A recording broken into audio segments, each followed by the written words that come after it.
За сайн байцгаана уу эрхэм үзэгчдээ. За манай хөгжмийн зохиолчдын тухай дугаарын подкастын маань 2 дахь дугаар буюу хамгийн эхлээд бол бид хоёр бол нөгөө Людвиг ван Бетховны талаар ярьсан бол за одоо бол Монгол хөгжмийн зохиолч за төрийн сойрхолд Монголын хөгжмийн зохиолч Цэдэн Ишийн чин зориг агсны талаар ярихад бэлэн болсон байна. За тэгээд энэ сэдвээр мэдээж одохтойгоо хамтдаа ярих болно. За тэгээд ерөнхийдөө бол энэ хөгжмийн зохиолчдор бол миний хувьд бол энэ дугаар дээр сонсогч одоо байдлаар оролцъё гэж бодож байна л да. За тэгээд ерөнхийдөө бол ингээд уламжлал болгоод за нэг одоо гадаадын хөгжмийн зохиолч дараа нь нэг одоо дотоодынхоо Монголынхаа хөгжмийн зохиолч гэдэг байдлаар одоо ингээд яриад явна те. Тэгэхээр нөө цаашдаа нөгөө Моцарт ч гэдэг юм уу эсвэл одоо Хангалч гэдэг юм уу Жанцнаар угаач гэдэг юм уу ингээд ер нь хөгжмийн зохиолчд маань ингээд сөөллөд явах байгаа. За тэгээд өнөөдрийн хөгжмийн зохиолчийг чин талаар одоо анх яаж танилцж байв тий. За юуны төрөнд үзэгчтэй энэ өдрийн мэндийг хүргэе. Дэлгэр утаа усын өдрийн мэндийг хүргэе. Хамт ингэ суух таатай байдаг шүү. Тэ. За өнгөрсөн одоо бид нар Бетховныг ярьсан. Хоёул айгүйх олон удаа тэ гэж хэлсэн юм байлээ. Гэдгийг комментээс харсан. Тийм байлаа шүү дээ тий. Тэр тусам тэ гэ. Тий. Тэгэхээр бас яг сонсоход хүндрэлтэй байсан бол уучлаарай. Аль болох эвтэйх ингээ яриад явахыг хичээе. За хамгийн гол нь одоо ярианы хэв маягаас илүү нэг агуулгын чухал учраас бас тэр тал дээр илүү их анхаарч байна гэж. Би яг ингээд Монголын хөгжмийн зохиолчдын дарааллыг ч юм уу Эренбиг аваад үзэх юм бол магадгүй одоо чин зориггүй бол хамгийн нэгдүгээрт биш байж магадгүй. Одоо хэддүгээр байр гэж хэлэхэд хэцүү байх л да. Гэхдээ яагаад энэ хүнийг чухам сонгох болов хамгийн ихэнд гэдэг нь тэгэхээр ямар нэгэн дараалал гэхгүйгээр яг одоо байгаа хөгжмийн зохиолчдоос хамгийн хэсгэлд ойр гэх юм уу. Магадгүй яг амьдаараа уулзаж үзсэн цөөхөний нэг уулзсан юм уу гэдэг тий байдлаар сонгосон болов гэж зүгээр өөртөө бодоод байна л да. Би нэлээд жоохон байсан. Тэгээ аавтайгаа манай аавыг дам баримтлалын Диа Алтууи гэж зохиолчдын хүрээнд бол айгуу сайн мэддэг байсан. Тэгээ зохиолч төгөлч орчуулагчийн хүн байсан одоо Италийн нэрт зохиол 8 альж Катаны гэж зохиолыг орчуулжсэн. Тийм үү. Тий. Тэгээд яг хөө нэлээд эрт намайг жоохон багт одоо 92 3-нд өнгөрцөн л дөө. Тэгээ аав маань одоо бодоод хат намайг дагуулад нэг одоо айл юм уу да очисон. Тэгээ тэнд нэг төгөлдөр ууртай хүн сууж исэн. Тэгээ төгөлдөр уур дээр нэг дуу дуулаад тэгээ одоо зүгээр бүдэг бадаг санахад бол хорвоод ганцхан ээжтэй гэдэг дууг дуулж исэн болов уу санагдаад байна. Наран надавч харламгүй насны салхитай үсэгчи. Тэгээ хожим ингээд бодоод үзэх тэр хүн маань одоо чин зориггүй байсан. Чүнсгэж тэгээ манай аавын найз байсан мож таарах гэдэг юм. Тэгэхээр мэдээч би өөрөө жоох учраас юм ярьсан тийм тохиолдол байхгүй. Гэхдээ харж исэн. Тэгээ айгу санаанд үлдсэн юм тохиолдол байгаа. Тэгэхээр энэ хүний хадлаар бас ярихад их таатай байна. Тэгэхээр нэлээд ойрхон юм биш үү? За яг одоо миний анхны бүгэ сүүлийн удаа уулзсан тэр тохиол маань байсан. Тэгээ манай аав маань өнгөрсөн учраас бас тэрнээс хойш бол яг одоо зохиолч тийм ийм хүрээллөөс нэлээд олдсон.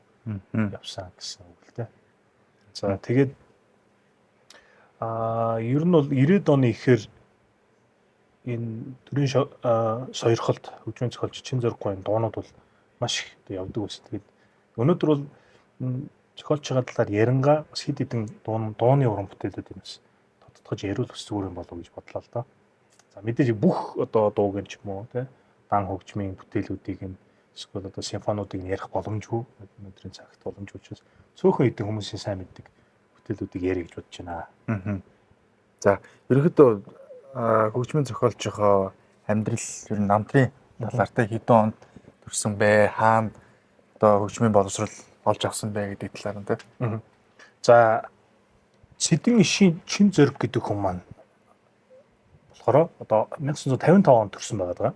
За 55 онд Булган аймгийн Могод суманд. За Могод гэхээр нөгөө айргаар айгуу сайн мэддэг штэ. Тэгээ Могод сумд төрсэн Цэдэн Иш гэдэг ийм малчин айлын гэрт.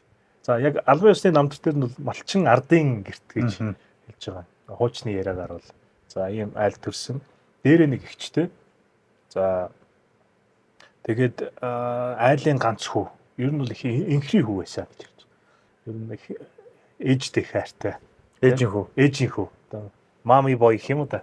Ийм хүн байсан. Тэгээд их уяхан сэтгэлтэй одоо харгас ширүүн ийм зан характергүй маш их ийм уян зөөлөн тэр нь ч бас хожим бүтээлүүд дээр нэг одоо тусгалаа болсон юм зохиолч байсан гэж ярьж байгаа. За эхэндээ бол төмөр тоогоо гэдэг нэртэй байсан гэж ярьж байгаа. Харин тэрийг нь хараад харин гайхаад. Тэгсэн чинь өөрөө нэрээ таалаагүй учраас сольсон гэж байгаа шиг тий. Тэгэхээр бас эндээс харах бол нэг талаар их дураараач юм шиг тий. 7 8 дугаар ангийн үедээ өөрөө энэ нэр надад таалагдахгүй байна гэж сольсон нэр нь чин зэрэг гэж байгаа тий.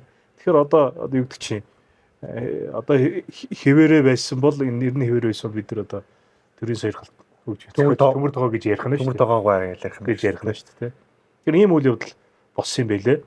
Ангийнхан 7 8 дугаар анги тэгэхээр чинь нөгөө сургуулийн хүүхдүүд шоглоод тоогоо могоо энэ хийсэн байж таарах нь тий. Магадгүй тийм байж магадгүй. Ер нь ингээд ангийнхан хүүхдүүдийн дурсамжаас харах юм бол энэ нэрээр ингээд цээжилсэн тий. Одоо эн чинь 7 8 дугаар анги чинь нэлээд бас явчихж байгаа шүү дээ. Тэгэхээр найзуудынхаа хүрээнд бол баг ингээд төмөр тоогоо гэж дуудагддаг. Тэгээд тэрнээс хойш одоо танилцсан усуд гэх юм уу. Ингээд ер нь ийм 3 нэрний ийм асуудал байгаа юм. Одоо нэгдүгээр төмөр тоогоо гэж байгаа, хоёрдугаар чин зориг гэж байгаа. Тэгээд гуравдугаар нь чинжигэ гэж нэр байгаа. За дууддаг нэр. Чинжиг гэж нэр тий. За чинжиг гэж нэр болохоор яг чинзоо гэдэгтэй адилхан дууддаг юм нэр. Ихэвчлэн одоо дотны найз нөхдийн хүрээнд одоо гэр бүлийн хүрээнд дууддаг тий. Манай чинжигэ гэж ингэж.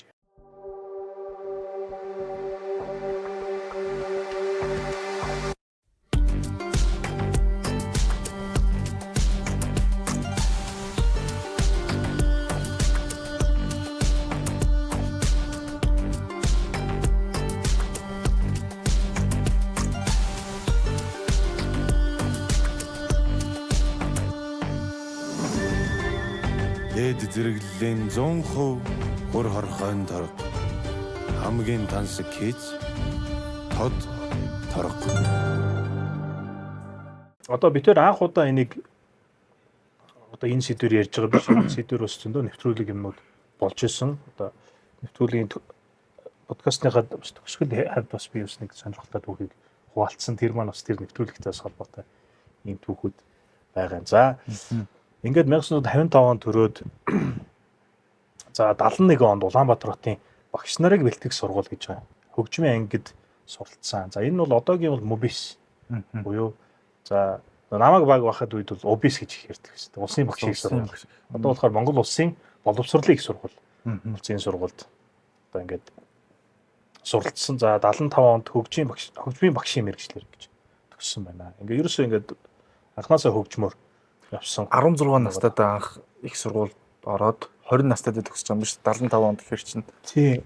За одоо бас Хөдөлмөрийн Баатар тий төрийн сойрхолд Жансан нуруугаан дурсамжинд бол ийм байдаг.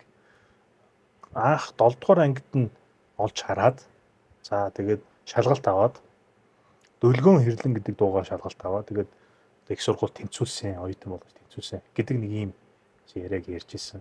Тэгэхээр нэлээд бас залуудаа гэх юм тий хүүхд наснд ийм тохиолдлууд бас их байд юм билээ. Яг нөгөө одоогийнхоор бол одоо 18 өрөөг байх та. Яг оюутны наснд болоог байх та одоо сурсан юм шиг харагдаж байна л да. За анхны багш нь бол Жансан нуруугаа байсан. Тэгэхээр тухайн үеийн одоо хөгжмийн зохиолчдыг харах юм бол сонирхолтой ингээд хоорондоо айгүй юм холбоотой явж ирсэн зүйлсүүд байгаад. За сүүлдээ одоо Уралын хөгжмийн консерватур гэж хөгжмийн их сургуульд зөвлөлдөд.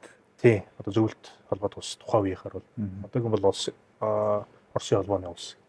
Тэгээ би зориуд энэ вебсайт руу н орж үзлээ л дээ. Энэ сургууль одоо хүртэл байна. Тийм. Гэхдээ яг ингээд чин зориг гэдэг ингээд хайхаар бол яг мэдээлэл байхгүй. Магадгүй би дутуу хайсан байж магадгүй. Гэхдээ ямар тач гэсэн тэр сургууль маань байна ингээд тий. Янз бүрийн сонирхолтой мэдээлэлүүд бас байлээ.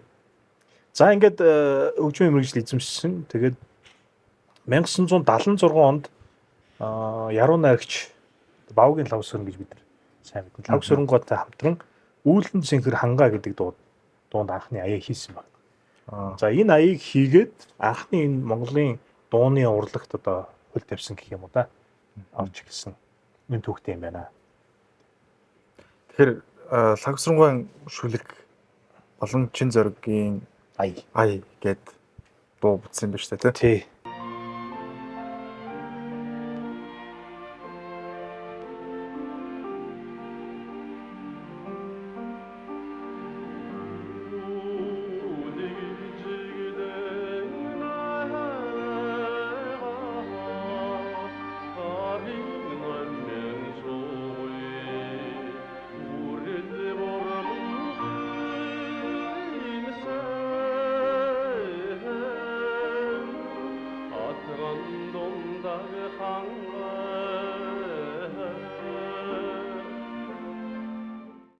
За ингээд 1979-өөс 1986 оны хооронд саяны хэлсэн Уралын хөгжмийн сургуульд суралцж төгссөн байсан. За түүний дипломын ажил нь бол Элдэн уулын цуурай гэж энэ одоо оротари гэж хэлээд байгаа.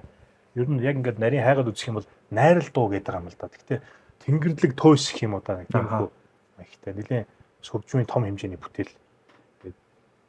Тэнгэрлэг туйлс гэдэг шиг одоо юу гэдгийг магтуу магтаал ер нь бол одоо яг тийм одоо христийн сүмийн католик сүмийн магтан дуунаас гаралтай нэг юм төрөл юм байна л да. Тийм. За бид нар нэг айри гэж мэддэг шүү дээ. Одоо дүүрийн сүмийн айри гэдэг ч юм уу тийм. Гэдэгтэй адилхан нэг юм төрөл байгаа. Одоо жишээлбэл нөгөө Шубертийн Аве Мария гэдэг чинь одоо тэгэл бас л магтан дууны төрөл боловч тийм.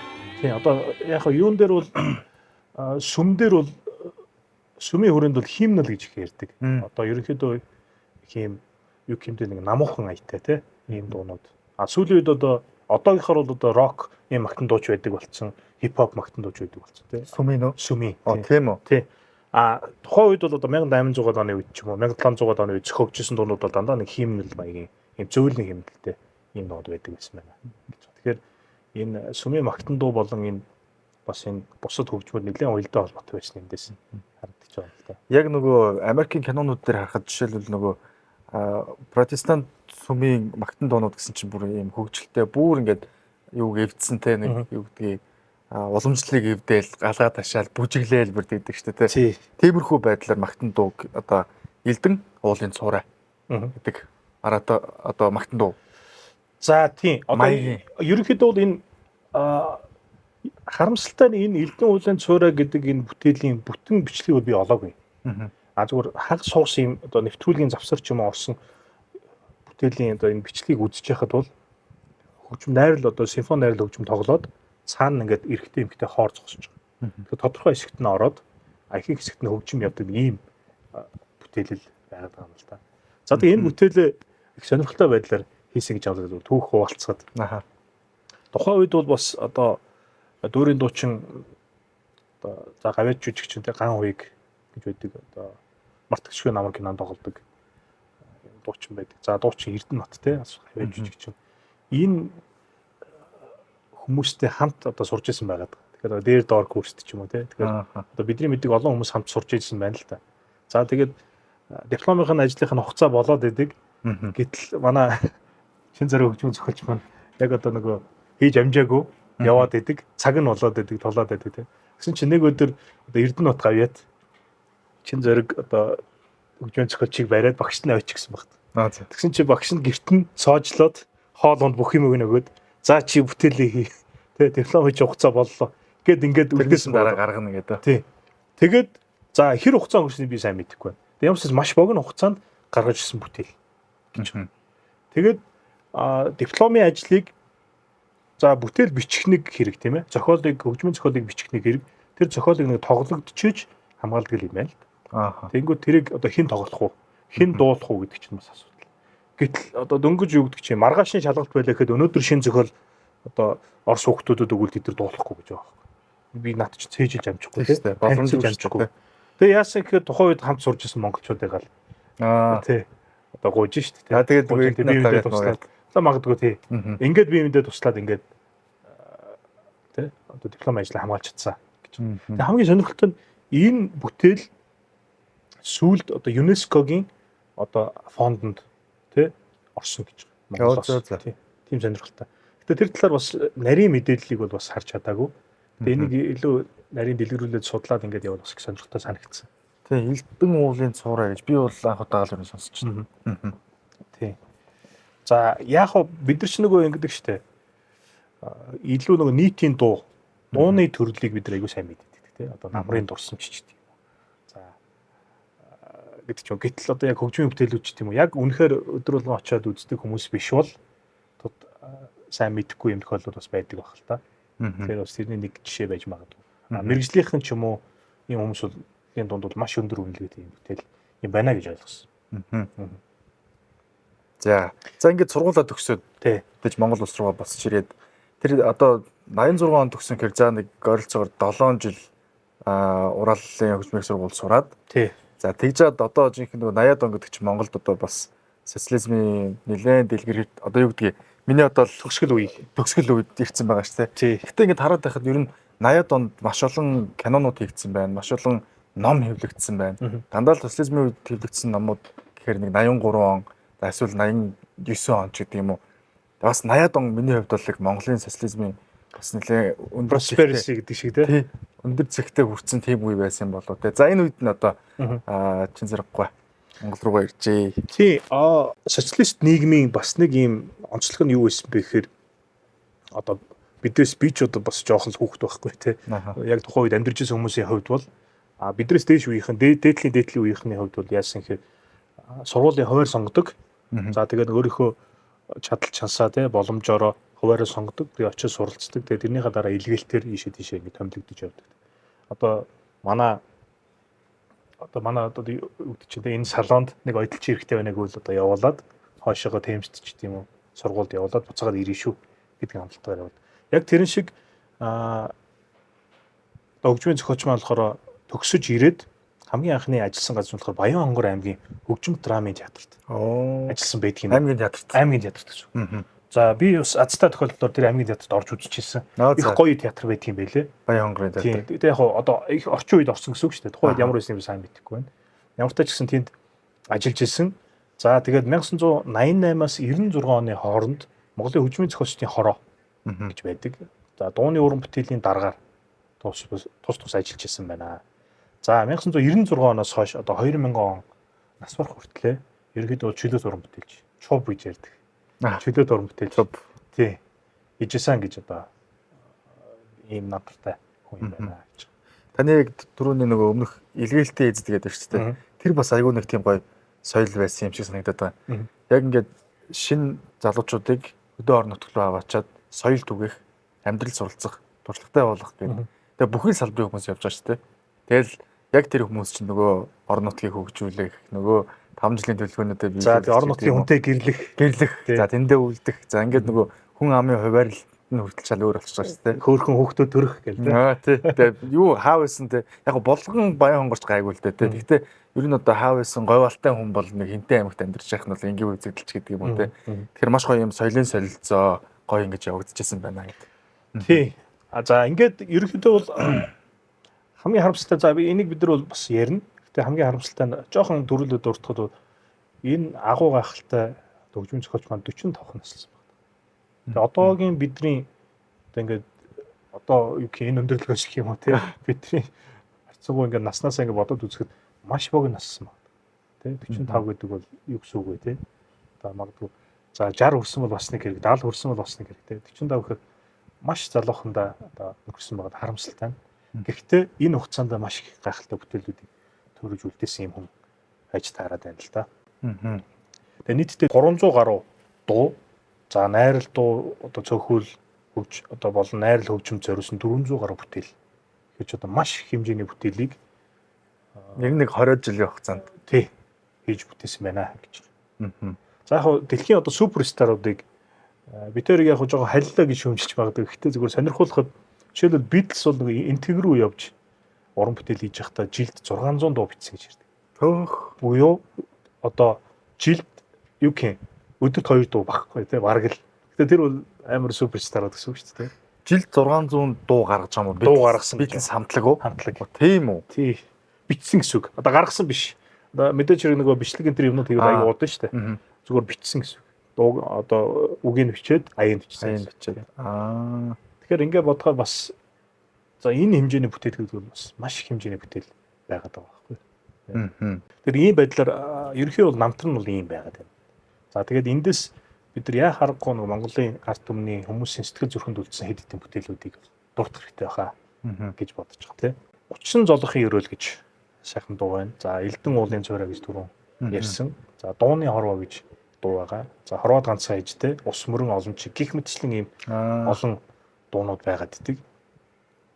За 1990 онд Элдэн уулын цорой ораторын Азийн шилдэг бүтээлийн жагсаалтад ороод ЮНЕСКОгийн алтан санд хүртэгцэж. Алтан сан тийм. Одоо дэлхийд дахин зохиогдож байгаа хамгийн шидээвэр шилдэг бүтээлүүдийг одоо дэлхийн энэ өвд бүртгэж байгаа юм л та. Тодруулж хадгалж байгаа. Тэгэхээр энэ Одоо энэ бол дэлхийн шилдэг бүтээлийн нэг юм байна гэж хүлээн зөвшөөрсөн гэсэн. Дипломын ажлынхын бүтээлийг Гайхалтай тийм. Аа. За ингээд 1994 онд Дууны хорвоо гэдэг бүтээл нь за хамгийн анхны хууль нь бол доллар гавитын дуулд. За ардын жүжигчин доллар, дуучин доллар, дуурийн дуучин. Шилдэг бүтээлээр шалгарч морин уур наадмаас тэргүүн баригдчихсан гэж. За 96 онд одоо Элдэн уулын цорой Тэмүүжин дуур гэж хүүхдийн дуур байсан. За намайг багахад гардаг байсан. Ном сум аксэж гэдэг ингээд хамгийн сонирхолтой нь. За энийг яг Баян хонгор аймгийн театрт байхдаа бичсэн. Бас сонирхолтой бүтээлүүдийн нэг багхгүй.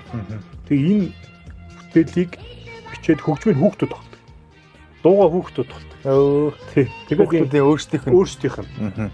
Тэгээ ийм баатрийн хувц өмсөд яг ингээд нөгөө бичлэг одоо клип хийгээд гэх юм уу. Мюзикл хийгээд тэгээд телевиз алтан фонд үлдсэн. Тэр нь ингээд байж байгаа. Одоо бид нар үзэх боломжтой юм биш үү? За YouTube дээр бараг байгаа баг. Аха. Тэг ер нь бол. Тэр нөгөө бага ангийн хүүхдүүд, дунд ангийн хүүхдүүд энэ төр нөгөө урлагийн үзлэг дээр энэ төр аваад ашиглаад яах юм бол бас байж болох арай хүндэтгэж магадгүй. Тийм байх тийм. Мэргэжлийн бүтээл учраас.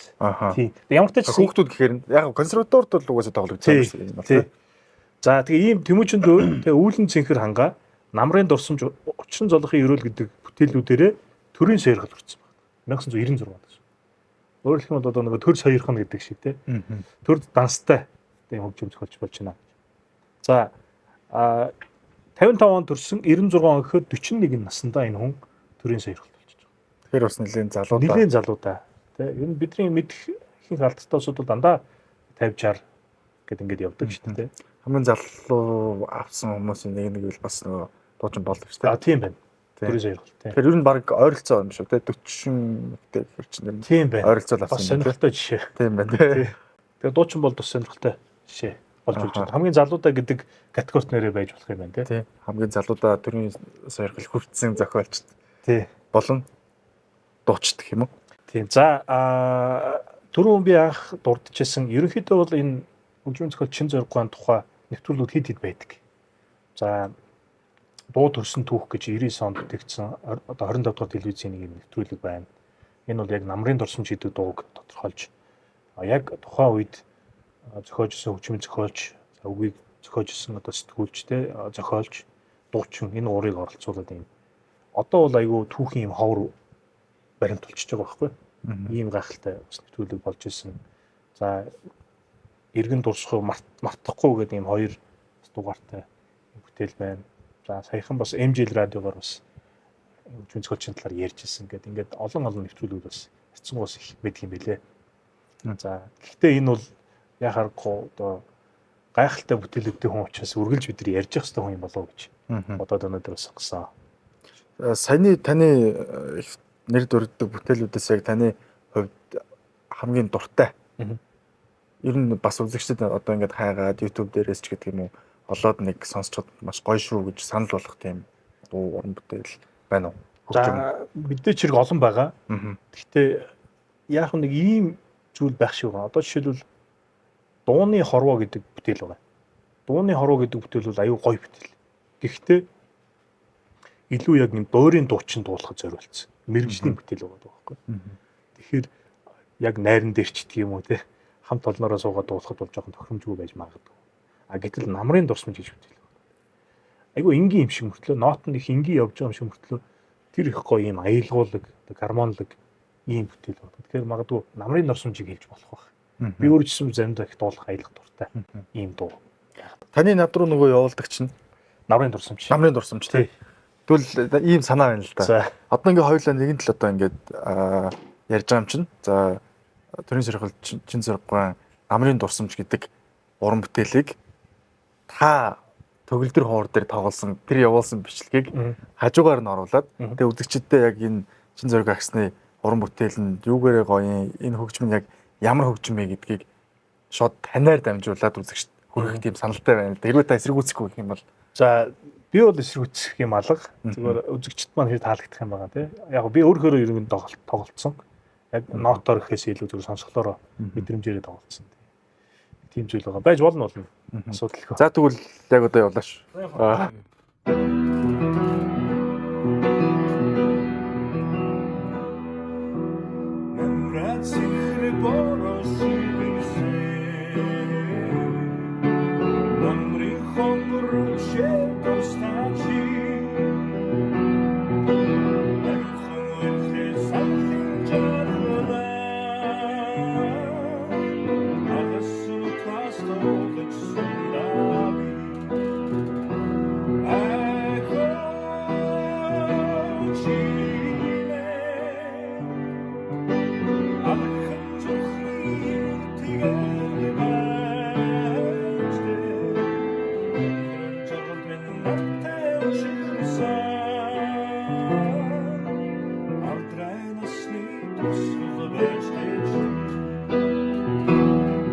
За. За үзэгчд маань таалагдсан гэж найдаж байна. За тэгээд түрүүн би ярьсан хит хитэн бүтээлүүдийг дурдах ёстой гэж. За эхнийх нь бол одоо үүлэн цэнхэр хангаа гэж. За түрүүн хэлсэн чин зэрэггүй бол Булган аймагт төрсэн. Булган аймаг бол хангаан аймаг. Хангаатай аймаг. Тэ. За Могод сум тэр тусмаа хангаатай аймаг. Тэгэхээр ийм ч учраас энэ хүний бас зүрх сэтгэлт нь хангаан талаарх ойлголт тий хангаан хүн гэдэг нэг юм зүйл явж исэн болов уу гэж тэгвэл миний хувьд бодогдсон л. Тэгэхээр яг харахгүй анхныхын дуу үүлэн цэнхэр хангаа гэж дуу байсан. Нэг сонирхолтой зүйл байгаа. За ойн хангамж асуудал хариуцсан яам гэж байсан гэж байгаа. За энэ яамнаас уралдаан зарлаад байгаль орчны сэдвтэй ер нь бол ойн сэдвтэй дуу зохиох юм уралдаан уран бүтээлчдийн дунд зарласан. За энэ уралдаанд Баугийн лав сурангаа болон чин зориггүй хоёр нийлээд нэг бүтээл хийгээд орсон энэ үүлэн цэнхэр хангаа гэдэг дуу байсан байна. За одоо бит хоёр нөгөө зохиогчийн ирэх болон янз бүрийн асуудлаас болоод шууд магадгүй тавих боломжгүй ч гэсэн та бүхэн YouTube-ээс бас хайгаад үзвэл шууд гараад ирнэ. Маш олон хувилбараар гараад ирнэ. Энийг сонсоод үзэхэд их гэмгүй маш гоё дуу байгаад байна. За тэгээд дараа нь лав сурангаа бас ингээд жоохон хошноор ингэж ярьсан байгаа юм л да. Юу гэхээр нэгдүгээр байранд нь ойн цагдаа гэдэг нэртэй дуу орсон юм байна л. Оо за. Ойн цагдаа. Гэхдээ та нар ойн цагдаа гэдэг нэртэй дууг сонссон уу? Эзээч тийм дуу. Эсхийг сонсоогүй. Тэгэхээр яг жинхэнэ бүтээл гэдэг бол те уралдаанаарч бас хязгаарлагддаг юм байна. Хэдийгээр энэ бүтээл маань тэр уралдааны 3 дугаар байранд орсон ч гэсэн одоо яг эцсийн бүлэгт арт түмнээс зүрх сэтгэлд энэ бүтээл үлдсэн байна гэдэг санааг зөвхөн хошноор илэрхийлж. Ер нь арт түмэн шүүцсэн юм шүү. Шүүцсэн гэж тий. Тэгэхээр уралдаан гэдэг чинь бас их хоёр талтай зүйл юм шиг ирсэн байгаа тий. Энэ миний бодлоор чин зэрэггүй лавсрангуй нар ер нь 55 он төгсөн гэхээр үеийн хүмүүс байж таарч байна тий. Үгүй. Баугийн лавсрангуй бол арай ахмад таарч байгаа тий. Ерөнхийдөө бол чин зэрэггүй бол үеийнхаа нөхдөс харцсан арай залуухан байсан байж таарч байгаа. За бид нар бол яванд одоо шаруугааг ярьж таарах байх тий. За ингээд дээд үеийнхэн бол одоо хангалгаа ч тийм үү. За мөрд орж хончиг сумлаа бүр дээш ингээд явах бах тий. Тэгэхээр түрүүн би нөгөө нэг 90 дараа гэж ярьжсэн яг насны хувьд аваад үзвэл нэг юм уюуд яваад. За чин зэрэггүй яг харахгүй ингээд үеийнхэн юм одоо шаруугаа тий. Гайхалтай төрийн сойрхолт бас. Шаруугаа байна. За ингээд жанцсан оргуул одоо дээд үе нь бол чинь багш нэхэр чинь тий. За ингээд бэлэг жаргалгаа гэдэг ч юм уу. Гих мэт ингээд гайхалтай юм зохиолч нар байсан. За тэгээ энэ дууг 1984 оны 4-р сарын 2-нд за Өлзий орших гэж гавьчч чинь дуучин хүн байдаг. За энэ хүн маань анх удаа дуулсан байдаг. За гэхдээ их дургу байсан гэж. Жохоо өөртөө итгэлгүй байсан. Энэ дууг нь дуулж чадахгүй тий. За гэхдээ чин зориг хөгжим зохиолч болохоор Өлзий орших гэдэг дуучинд хандаад энийг чамд л зориулж бичсэн юм аа. Чиний л дуулах дуу гэд тий. Ингээд өгсөн. Тэгээд улмаар одоо 1983 онд Баруун аймгаар Өлзий оршихгүй ингээд явж байхдаа тэр сайхан уусуудыг хараад тэг ер нь би энэ дууг дуулах хэрэгтэй байна гэж шийдсэн гэж ийм дурсамжин дээр үгүйсэн байх. Сонирхолтой. Тэгээд улмаар энэ дуу үзэгчдийн хүртэл болсон. За бас нэг ийм сонирхолтой баримт дуртахад Жанцсан Нуруугийн Урангоо гэж дуу байдаг. За бидний айгүй сайн мэддгээр бол Банзагчгаа дуулж ирсэн. Дуулдаа. Гэсэн Банзагчгаа дуулахаас өмнө чин зэрэггүй өөрөө дуулчихсан гэж. Багшийнхаа дууг дуулж ирсэн. Тэгэхээр тийм хэмжээний одоо дуулах чадвартай юм байхгүй юу? Ер нь Монголын хөгжим зохиолчдоос магадгүй хамгийн сайн дуулдаг дуучин хэмжээний хүн бол одоо яа харахгүй төрийн сойрхолд хөгжим зохиолч чин зэрэггүй байсан болов гэж харагдаад байна. Ихэнх хөгжим зохиолчд дуулж чаддаггүй. Яг мэдээж аялж чадна, мөнгө алдахгүй аялж чадна. Гэхдээ яг ингээд дуучны хэмжээнд дуулах хүрдгүүл юм байна л да. Тэгэхээр бас чин зэрэггүй бас нэг юу гэдгийг давуу тал гэх юм уу? Давуу тал байл байх уу тий. Тийм гайхалтай зүйл байгаад байна. За ингээд дараагийн бүтээл бол яа харахгүй ус мөрөн олон чиг гэж энэ бүтээл байдаг. За энэ дууг бол магадгүй яг энэ нэрийн сонсвол сайн мэдэхгүй ч магадгүй. Сонсоод үзэх бол бид нар амьдралдаа доорож нэг удаа сонсоод үзсэн тийм л дуу байх шүү дээ. Аюу гайхалтай дуу л да. Гэхдээ илүү нэг баритон хоолойд зориулсан одоо дөөрийн мэрэгжлийн дуу гэх юм уу гэж болно тийм. За энэ дууг бол одоо Загдын Түмэн жаргал гэж гайхалтай ярина гэж байсан. За Загдын Түмэн жаргалтай хамтраад энэ дууг бичсэн байдаг. Энэ бол үнэхээр гайхалтай дуу. Тэгээ Загдын түмэн жаргал гэж гайхалтай яруу найрагч маань тийм ээ. Чин зориггүйтэй хамтарч ус мөрөн олончийг за шаруугаатай хамтарч би нөгөө алдартай Монголын тал нутаг.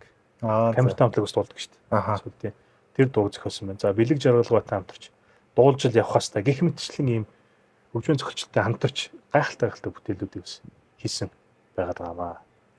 За тэгээ энэ ус мөрөн олончиг гэдэг дуу болохоор за миний хувьд хамгийн одоо сайн хувилбар гэх юм уу тий хамгийн гоё хувилбар нь бол одоо Гамбат Бүрүүд оржийн Гамбат гэж дуучны дуусан Монголын гавьч жигчин одоо энэ хүний дуусан хувилбар байдаг. Хамгийн гоё хувилбар тий. Тэгээ магадгүй энэ хүнээр дамжиж энэ дуу бол ер нь түмэнд төгсөн магадгүй дэлхийд басан гэж яригдчих. Энэ Гамбат дуучны тухай бас хальт дуртахад 1970 оноос 2004 оны хооронд өндөрчсэн юм дуучин байгаа бас харамсалтай эрт нас орсон эрт өнгөрсөн юм дуучин 34 гэхэр чинь маш залуугаар тийм.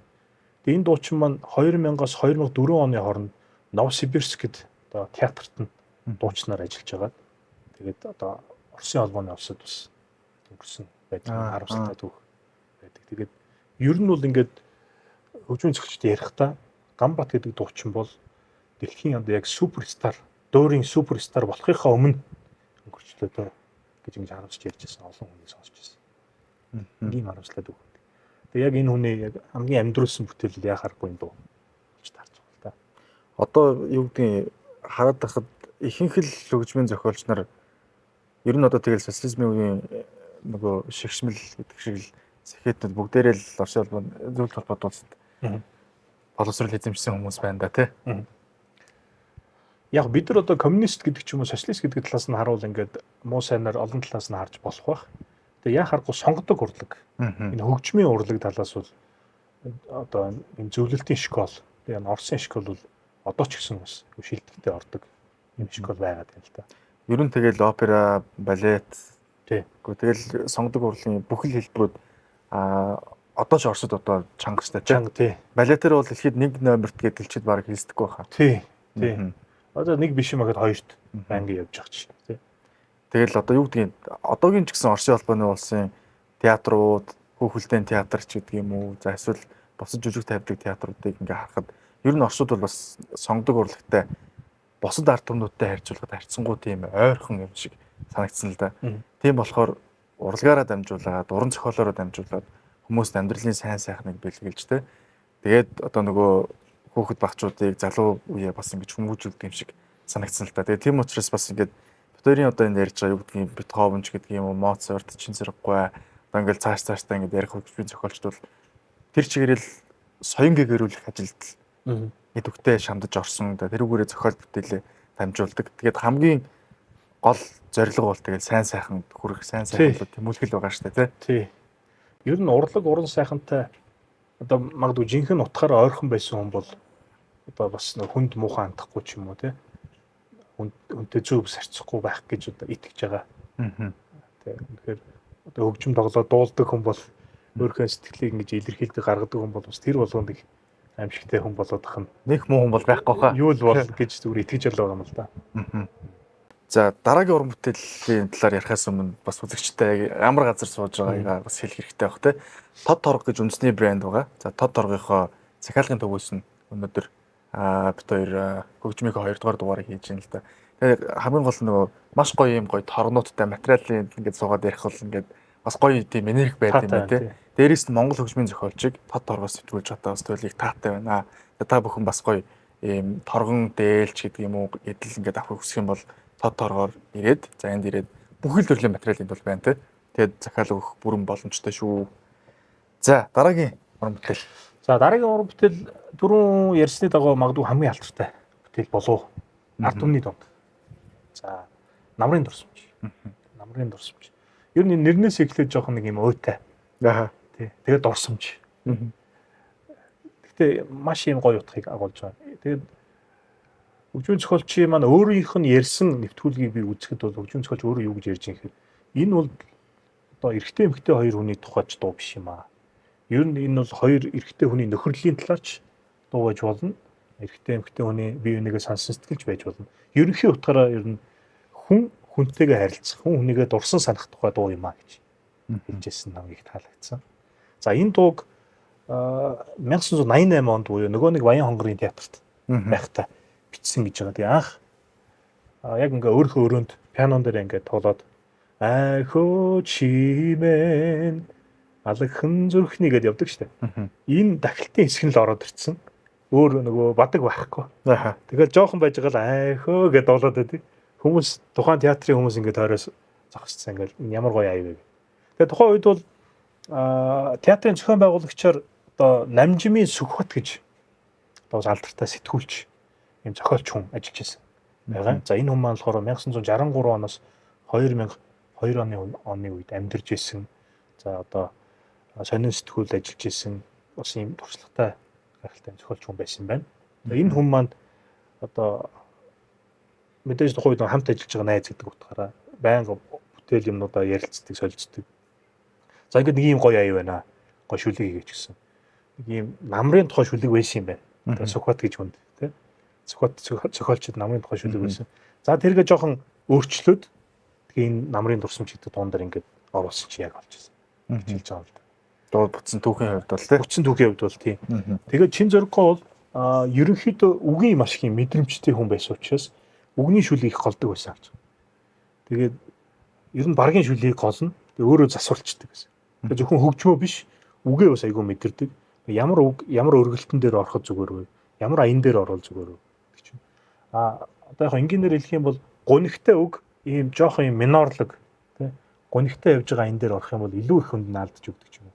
Эсвэл мажорын ийм цоглог хөгжилтэй ритмээр илүү юм хөгжилтэй гоё үг, бадрангуй үг орвол илүү тохиромжтой гэдэг ч юм. Ийм олон тий мэдрэмжүүд байна л та тий. Бас зөгцөхгүй гэдэг талаас. Тэгэхээр энэ тал дээр бол үгнүүд айгүй өөрчлөлт байсан гэж. Маш тийм уянгалаг намуухан тийм аян дээр ийм хүчтэй тийм юу гэдгийг тасны сээсэн үг бол зөгцөхгүй шүү дээ тий. Яг таны хэлдгэр л тий. За ингээд энэ Сүхбат найрагч маань, зохиолч маань энэ дууг, энэ гайхалтай дууг бас хамт ингэж зохиож бүтээсэн байдаг. Тэгээд сүүлдээ би бас нэг шүлгийг бэлдсэн юм л да. Үзэгчд маань бас сонирн байж магадгүй гэж боддог. Тэгээд сүүлд энэ зохиолч маань Чин Зориг зохиолчд зориулаад нэг юм шүлэг дууны үг бичсэн байгаа.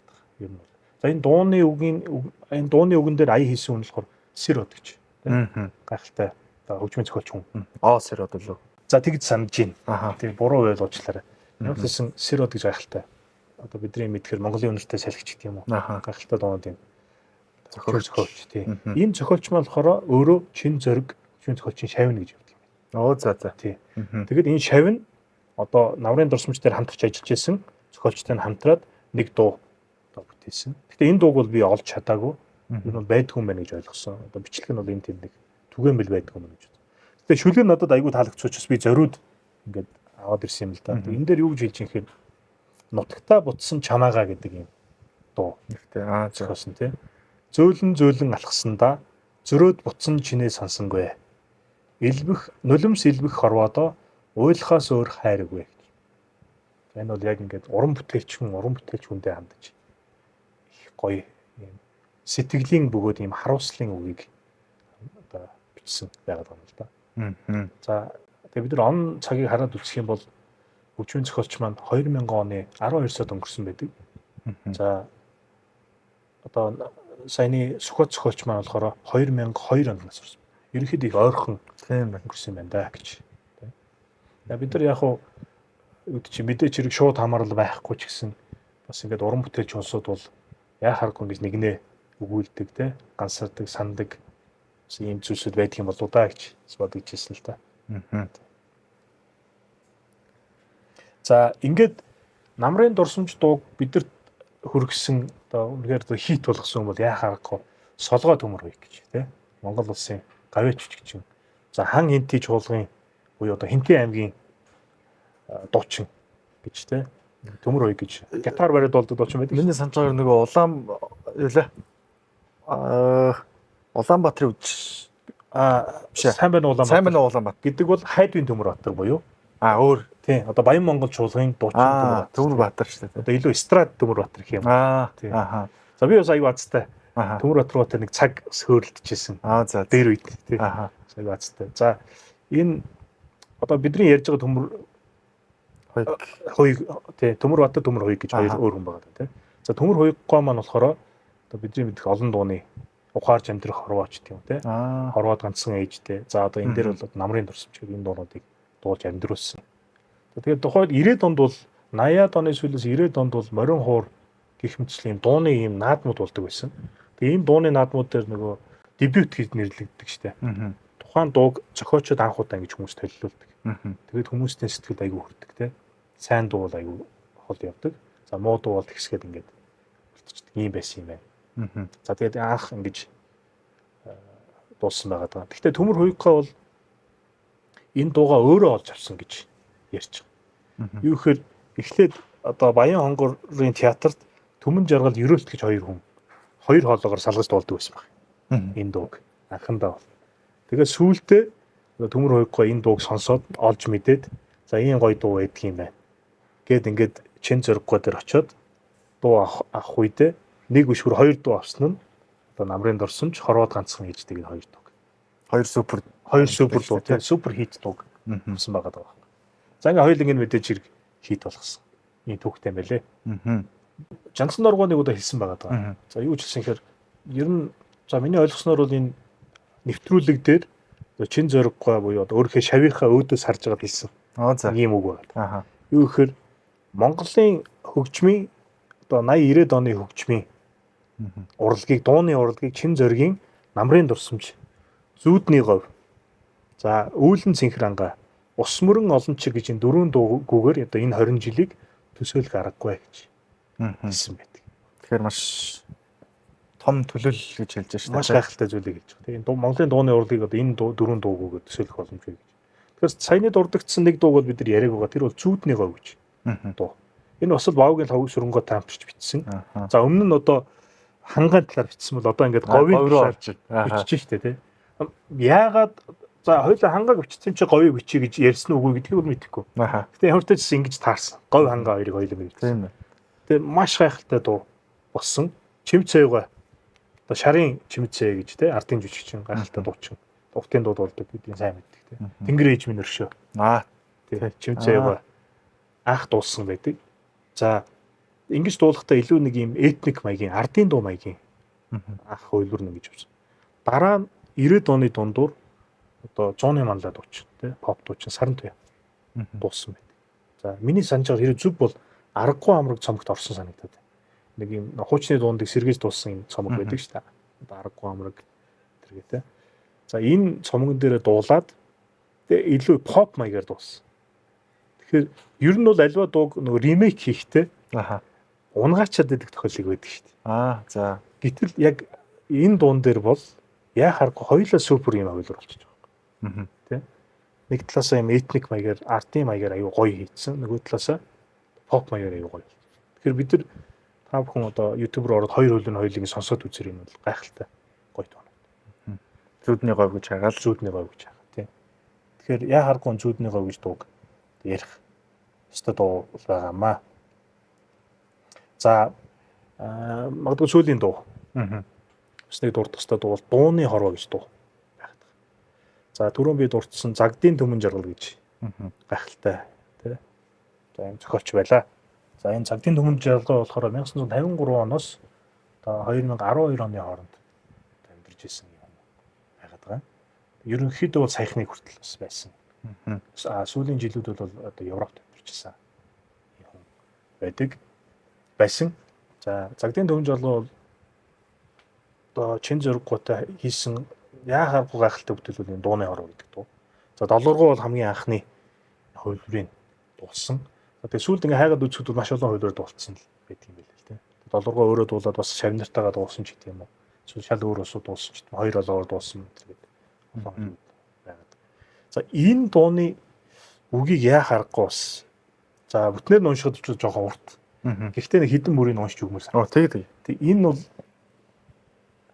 ерөөсөө энэ чин зөрг гэдэг хүний ерөөсөө өөрхийн амьдралыг л дуулгацсан юм байна гэж хүмүүс яриад байгаа юм л да. Магадгүй тийм юм шиг. Айгуу сонирхолтой. За За би нэг сүүлийн 2 бадгийн уншаад өгч тий. За эдэр омглон насны өнгөөр эрдэж бардаж яваагүй л билүү. Эндүү андуугийн хатуухан харгыг эргээд туулахад харамгүй билүү.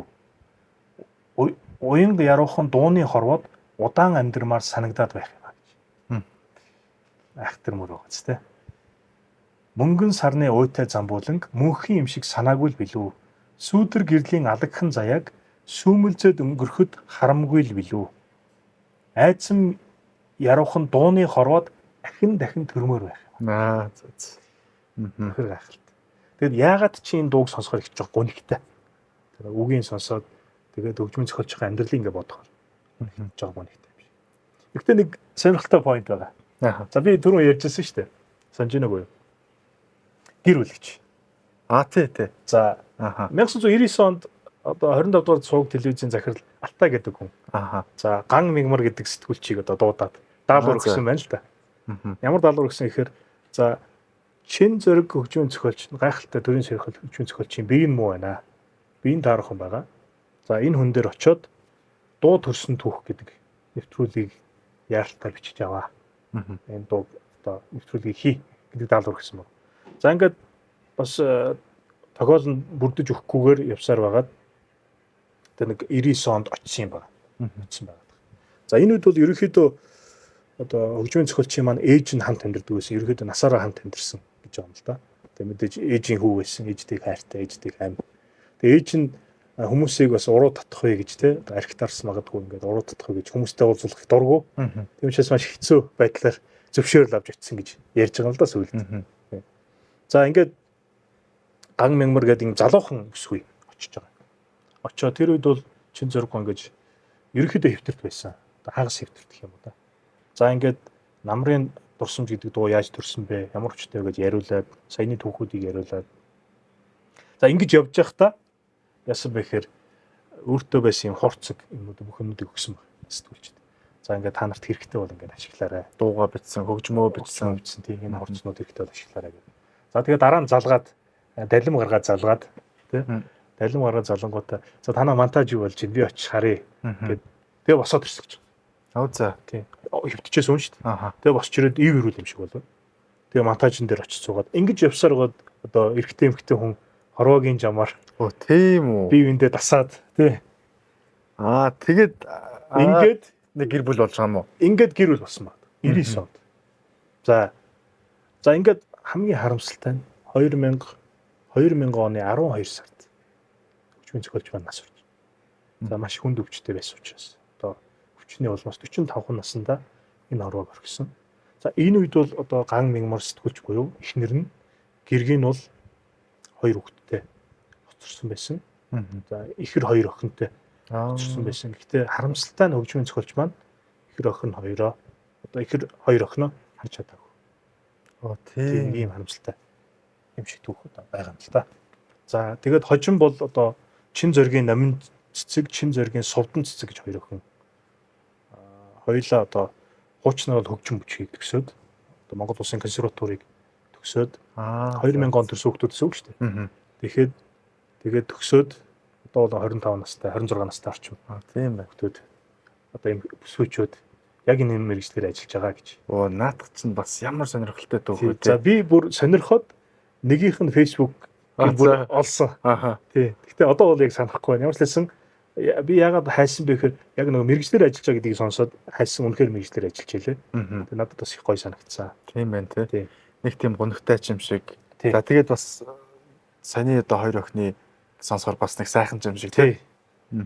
Тэгээд одоо бол одоо энэ дээр бас Монгол эмэгтэй хүний бас юм төвчээр Монгол эмэгтэй хүний нэг сайхан сэтгэл бас гарч байгаа юм л да. Тэгээд 2хан жил. За хэрэг би буруу тооцоолог бол 2хан жил. 99 он, 2000 он гэдэг 2хан жил. Тэгээ бүр ингээд одоо нэг талаар бол ингээд асарж штэ тий. Асарж байгаа энэ байдлаар ингэж амьдраад маш богино хугацаанд үүлэн чөлөөний нав гэдэг шиг амьдраад. Тийм үү. Тэгээд тэрнээс хойш ингээд хүүхдүүдээ өсгөөд ганцаараа мэдээж хэрэг хэцүү өдрүүд байсан л байгаа. Ганц би эмэгтэй хүн 2000 оны ихэнх үед ялангуяа ямар байлаа Монгол. За яг одоо хөгжмийн зохиолчтой танилцж байхдаа өөрөө бас хүүтэй байсан гэж. Гэхдээ нөгөө хоёроос бол арай ах. Тэгээд хүүн бол мэдээж хэрэг бас хоёр дүүгээ өсгөхөд айгүй ээж нэгтэй дүү гэж одоо ойлгож болно шүү дээ. Аа. Тийм. Айгүй их нэмэр болчихсон гэж өөрөө суулцчихсан. Тэгээд энэ гайхалтай сэтгэл, энэ гайхалтай үнэнч сэтгэл гайхалтай байгаа юм л та тийм. Тэгэхээр энэ хөгжмийн зохиолч маань магадгүй айгүй сайхан юм инэрэнгүү юм сайхан хүн байсныхаа хариуд гэх юм уу. Хожим ийм сайхан бас хайр дурлалтай ийм сэтгэлтэй таарсан юм болоо да гэж бодож байна л да. За ингээд додохтойгоо агуу хөгжмийн зохиолч төрийн сорилт Цэдишийн чин зэрэг гагсны талаар бас ингээд ярьлаа. Тэгээ миний хувьд бол маш их таатай байна л да. Ягаад гэх юм бол одоо жишээлх юм бол тэр Элдэн уулын цувраа гэдэг бүтээл бол ЮНЕСКОд орсон ийм бүтээл байдаг байна гэдэг бол өмнө мэдээгүй л явж байгаа байхгүй. Тийм учраас яг хувь хүний хувьд бол яг гоё одоо энэ хүний гоё уран бүтээлийг сонсоод тэгээ хамгийн гол нь тэр чанартай жинхэнэ ийм мэрэгжлийн төвшөнд тэр одоо гоё уран бүтээлийн эстетикийг мэдрээд хөгжмийн гоё тэр сайхныг мэдрэх нэг тийм гоё инспирэшн авлаа. За тэгээд танд бас нэмж хэлэх зүйл байна уу? За ерөнхийдөө бид нар мэдээж хэрэг одоо дэлхийн ертөнцийн маань хөгжиж байна, урагшиж байна, орчин үеийн хөгжмөд шал өөр болж байна гэж байгаа ч хэдий боловч бид нар хүүхд залуучуудаа залуу үедээ энэ хуучны гэж байгаа боловч магадгүй зарим талаар шин байж болох үс. Энэ ертөнцүүдийг, энэ гайхалтай уран бүтээлүүдийг бид танилцуулж явах хэрэгтэй байна гэдэгт одоо гүн бат итгэлтэй байгаа. Манай дунд үеийнхэн бол ер нь эдгэрчүүд бол тэгээд бүгдээрээ маш сайн мэдж байгаа хаа тэгээд тэрнээс дэш яах мэт болоод дээрээс нь яг манай үеийн залуучууд те дөнгөж одоо 20 гаруй насны эсвэл 30 хэд настай ч гэдэг юм уу. Манайхан бол юу бас сонсож үзээд бас гоё юу ягаасаа те гоё мэдрэмжийг аваасаа тэг мэддэг байгаасаа гэж үзэж байна. Тэгээд 20 дугаар зууны 2 дугаар хагасын хагас дуран бүтээлээ хийж явсан. За тэгээд Занцны оргойн дүгнэлтээр бол чин зоригийн энэ дөрвөн дуугүйгээр Монголын 80-90 оны хөгжмийг дууны урлагийг одоо төсөөлөх аргагүй шүү гэдэг үгээр ерөнхийдөө өндөрлүүлэе гэж хүсэж байна. За нэгэнт одоо зүрхийг дурдсных. За бид нар бас энэ подкастаараа дамжуулан зүрх мартахгүй төслийг бол бас дэмжиж байгаа. За зүрх мартахгүй бид нар өмнө нь бол одоо donation гэж ингэж явдаг байсан. Одоо бол цаашдаа бол гэж явахгүй байхаар шийдэж байгаа. Тэгээд зүрх мартахгүй төсөлд маань одоо биднийг хэрвээ бидний хийж байгаа подкаст маань хаалгагдах юм бол та бүхэн биднийг дэмжиж гин гэж бодоод зүрх мартахгүй төсөлд одоо 1000 тахгүй 100 тахгүй гэж туслаараасай. Бидний доогоор одоо данс гарч байгаа энэ данс руу та бүхэн одоо шууд шилжүүлэх юм бол миний сонссноор 15-аас 20 сая төгрөгөөр нэг хүүхдийн одоо зүрхний гажиг эмчилж болж байна. Эрүүл болгож болж байна гэж хэлж байгаа. Тэгэхээр мэдээж тэр хүүхдийн буруу биш тэгж төрсөн эцсийн буруу биш. Айгүй хэцүү асуудал байхгүй. Тийм учраас хэдүүлээ нэг хүүхдийн ч гэсэн амьдралд гэр дэгээ цацруулж тэр бас тусалцгаая нийгмийн хариуцлага гэж уриалах байна.